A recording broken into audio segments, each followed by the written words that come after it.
السلام علیکم، welcome to my channel. آج پھر ایک نئی ویڈیو کے ساتھ حاضر ہوں۔ گاؤں میں علی اور حیا کی ایک ساتھ آمد کی خبر گویا جنگل کی آگ تھی جو آنن فانن پورے گاؤں میں پھیل گئی۔ ہم لوگ اس وقت علی کے گھر کے باہر کھڑے اس کے مکان کے ملبے کا جائزہ لے رہے تھے۔ رانا صاحب پولیس افسر کو چودھری کے مظالم کے حوالے سے بتا رہے تھے۔ ہمارے گاؤں کا ایس ایچ او بھی موجود تھا۔ علی اور اس کا باپ خاموش ہو چکے تھے، انہیں بولنے کی ضرورت بھی نہیں تھی۔ افسر ان کے گھر کی حالت دیکھ کر ہی اندازہ لگا چکا تھا کہ چودھری نے ان کے ساتھ کیسا سلوک روا رکھا ہوگا۔ اسی اثناء میں ایک لڑکے نے علی کو آواز دے کر بتایا کہ ڈانگر مسلح ہو کر اپنے چند چیلوں کے ساتھ ان کی طرف آ رہا تھا۔ علی کا باپ جو پہلے ہی گھبرایا ہوا تھا، اس کا رنگ پیلا پڑنے لگا۔ علی نے پہلے اپنے باپ کو حوصلہ دینے کے لیے اس کے کندھے پر ہاتھ رکھا، پھر حیا کی طرف دیکھا جو قدرے خوفزدہ نظر آ رہی تھی۔ علی نے اس کو آنکھوں ہی آنکھوں میں اشارہ کیا، جیسے کہہ رہا ہو کہ گھبرانے کی کوئی بات نہیں، کچھ نہیں ہوگا۔ رانا صاحب نے افسر کی طرف مسکراتی نظروں سے دیکھ کر کہا، لیں جی ارشد صاحب، اب آپ کا اصلی امتحان شروع ہو رہا ہے۔ ارشد نامی افسر نے جواباً انہیں دیکھ کر پورا اعتماد لہجے میں کہا تھا، دیکھ لیتے ہیں رانا صاحب، یہ کون سا امتحان ہے۔ ایک بات یقینی ہے رانا صاحب، پاکستانی پولیس اگر ایمانداری سے کام کرے تو بہادری اور دلیری میں دنیا کی اعلیٰ ترین پولیس کو بھی پیچھے چھوڑ سکتی ہے۔ اور رانا صاحب بھی ترکی بات ترکی بولے تھے، جی جی بالکل، لیکن اگر آپ کی طرح ایمانداری سے کام کرے تب۔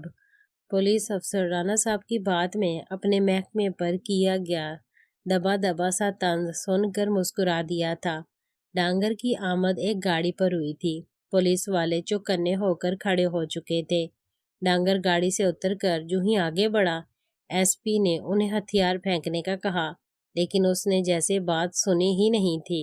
اب ایس پی بجلی کی سی سرعت سے سامنے آیا اور اپنا ریوالور نکال لیا۔ ایس ایچ او نے بھی اس کی تقلید کی۔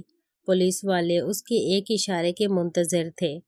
ڈانگر ایس پی کے قریب پہنچ چکا تھا۔ اس کی شعلہ بار نگاہوں کا مرکز علی ہی تھا۔ اس کے ہاتھ میں موجود اس کی مخصوص گن چمک رہی تھی۔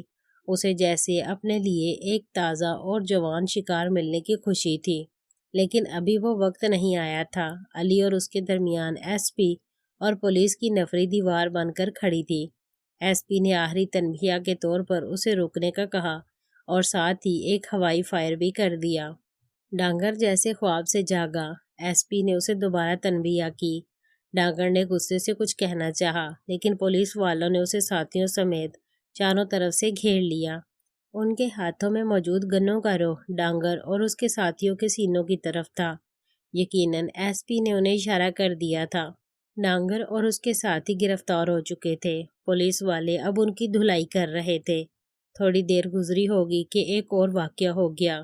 ایک طرف سے 4 بندے آ رہے تھے۔ چلتے چلتے وہ علی کے گھر کے سامنے پہنچ گئے۔ انہوں نے اپنے ارد گرد ایک نظر ڈالی۔ علی اکیلا ہی بیٹھا تھا۔ اس کے ارد گرد ایک پولیس والا بھی نہیں تھا۔ وہ لوگ مسکرائے۔ ان کا شکار کتنی آسانی سے ان کے ضد پہ آ چکا تھا۔ ایک آدمی نے پستول نکالنے کے لیے اپنی قمیض کے اندر ہاتھ ڈالا۔ یہی وہ وقت تھا جب اچانک جلے ہوئے مکان کی ایک بچی کچی دیوار کی اوٹ سے پولیس کی بھاری تعداد نکل آئی۔ ان کے ہاتھ میں رائفلیں تھیں۔ ایس پی بھی ایک طرف سے نکل کر سامنے آ چکا تھا۔ اس نے گرجدار آواز میں ان کو ہاتھ اوپر کرنے کا حکم دیا۔ یہ ایس پی کی چال تھی۔ وہ ایک کونے میں چھپ کر ان سب کا گہرا مشاہدہ کر رہا تھا۔ اتنی زیادہ پولیس کو دیکھ کر وہ گھبرا گئے تھے۔ گنے دیکھ کر تو وہ مزید بکھلا گئے اور جلدی جلدی ہاتھ اوپر کر دیے۔ ایک نے بھاگنے کی کوشش کی، لیکن 2 چست پولیس والوں نے اسے چند قدموں پر ہی دبوچ لیا تھا۔ پولیس والوں نے انہیں آسانی سے گھیر لیا تھا۔ اب ان کی دھلائی شروع ہو گئی تھی۔ علی پر 2 مرتبہ حملے کی کوشش کی گئی تھی، اگرچہ دونوں حملے ناکام کر دیے گئے تھے، لیکن اب ایس پی اور رانا صاحب مزید خطرہ مول لینے کے لیے تیار نہیں تھے۔ ان دونوں نے فیصلہ کیا تھا کہ اب باجوہ صاحب سے بات کی جائے تو زیادہ بہتر تھا۔ ایس پی نے باجوہ صاحب سے فون پر بات کی اور ان سے فوری ملاقات کی خواہش ظاہر کر دی۔ باجوہ صاحب اپنی حویلی پر ہی موجود تھے۔ ایس پی ان کو تھانے میں ملنا چاہتا تھا، لیکن باجوہ صاحب نے اصرار کر کے اسے اپنی حویلی پر ہی بلا لیا اور ساتھ ہی کھانے کی دعوت بھی دے ڈالی۔ ایس پی نے رانا صاحب کو بھی ساتھ چلنے کا کہا، لیکن رانا صاحب نے انکار کر دیا۔ یقیناً انہیں باجوہ صاحب کی وعدہ خلافی ابھی تک یاد تھی۔ چودھری اسلم اپنی حویلی میں پہنچا ہی تھا کہ اس کے ایک ملازم نے اسے علی اور حیا کے ہمراہ گاؤں میں آمد کی منحوس خبر سنا دی تھی، لیکن یہ خبر خود اس ملازم کے لیے منحوس ثابت ہوئی تھی، کیونکہ اسے ایسی بات کرنے کی پاداش میں فوراً کتوں کے آگے ڈال دیا گیا تھا۔ چودھری نے بات پر غور کیا تو اسے بات کی سنگینی کا ادراک ہوا۔ اس نے ایک اور ملازم سے پوچھا، کیا وہ ملازم ٹھیک کہہ رہا تھا؟ لیکن وہ بیچارہ جواب میں کچھ بولنے کی ہمت نہ کر سکا۔ پہلے ملازم کا حشر اس کے سامنے تھا، جو اب بھی کتوں کے دانتوں کے آگے مشق ستم بنا چیخ رہا تھا۔ آخر چودھری دھاڑا۔ نوکر نے ڈرتے ڈرتے اس خبر کی تصدیق کر دی۔ چودھری کی بڑی بڑی آنکھیں غصے سے ایسے ابل آئیں کہ ابھی پھٹ پڑیں گی۔ اس نے اسے بھی اپنے تھڑوں کی ضد پہ رکھ لیا۔ کیا بکواس کر رہے ہو کتے؟ کیا بھونک رہے ہو؟ چودھری اسلم کی بیٹی کا نام اس کمینے کے ساتھ لینے کی جرت کیسی کی تم نے؟ وہ اسے مارتا بھی جا رہا تھا اور برابر ہذیان بھی بکے جا رہا تھا۔ سب ملازم اپنی اپنی جگہ ساکت کھڑے تھے۔ کسی کی ہمت نہیں تھی کہ اس کا ہاتھ پکڑ لیتا۔ آخر تھک کر وہ خود ہی رک گیا۔ اس کے منہ سے جھاگ بہنا شروع ہو گئی تھی۔ کامران سے بات کراؤ میری، جلدی، اس نے اسی ملازم سے کہا۔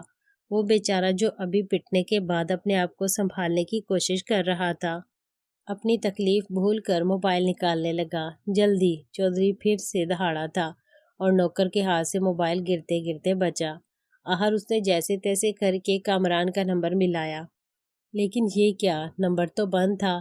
لیکن یہ بات چودھری کو بتانے سے وہ ڈر رہا تھا۔ چودھری نے اسے گھورا تو اس نے بے بسی سے ڈرتے ڈرتے موبائل چودھری کی طرف بڑھا دیا۔ چودھری نے موبائل کان سے لگایا، لیکن نمبر بند کا سن کر اس کا غصہ مزید بڑھ گیا۔ اس نے ملازم کو غلیظ گالیاں دیں اور اپنی بیٹی نازیہ کا نمبر ملا دیا۔ یہ نمبر بھی بند تھا۔ کوٹھی کا نمبر بھی ٹرائی کیا، لیکن بار بار کی گھنٹی کے باوجود بھی وہ نمبر کوئی اٹھا ہی نہیں رہا تھا۔ اس نے غصے سے موبائل دیوار پر دے مارا۔ چودھری اسلم کو یقین ہو چکا تھا کہ کامران فرار ہو چکا تھا۔ یقیناً اس نے علی سے نکاح میں حیا کی مدد کی تھی، یا خود ہی اس کا نکاح علی سے کروا دیا تھا، لیکن اس کے گھر میں نازیہ بھی موجود تھی اور اس کی مدد کے بغیر اتنا بڑا قدم اٹھانا کامران کے لیے ممکن ہی نہیں تھا۔ گویا اس کی سگی بیٹی نازیہ بھی اس کھیل میں برابر شامل رہی ہوگی۔ ناول کا اگلا پارٹ بہت جلد اپلوڈ کر دیا جائے گا۔ چینل کو سبسکرائب کر لیں۔ شکریہ۔